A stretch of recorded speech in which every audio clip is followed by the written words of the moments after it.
2,000 years ago, Rome built harbors, aqueducts, and temples that still stand today, while many modern structures fail within decades. Their secret wasn't size alone, it was materials tuned for time.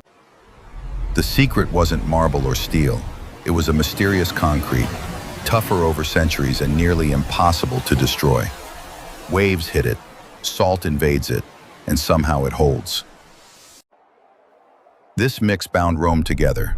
The Colosseum, aqueducts, and seawalls all share the same silent backbone, Roman concrete. A chemistry lesson hidden in plain sight.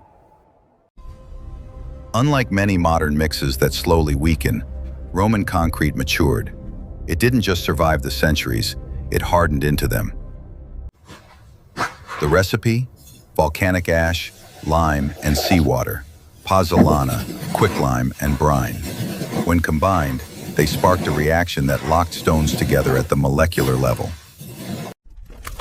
When cracks formed, they didn't race outward like ours often do. The Roman matrix reacted, knitting itself back together. Inside those hairline fractures, scientists found aluminum-substituted tobermarite and CaSH gels. These crystals grew into the gaps, sealing the concrete naturally. That's why harbors shrugged off waves, aqueducts carried water for centuries, and temples rode out earthquakes. The material didn't fear the sea, it fed on it. When Rome fell, the exact know-how faded. Medieval builders tried to copy it, but without the right ash, lime treatment, or ratios, their walls slumped and cracked. For centuries, Roman concrete was an unsolved puzzle. Only recently did lab work, core samples, microscopes, and chemical mapping begin to unlock it. Researchers discovered seawater wasn't a weakness, it was a catalyst. Ions seeped in, reacted with lime and ash, and set off self-healing from the inside. Salt water triggered new minerals to grow, closing cracks, densifying the matrix and extending life. In a way, the sea kept Rome's harbors alive. Did they stumble onto this or design it? Vitruvius wrote about special ash from Puteoli that set underwater. Accident or genius, the results were intentional.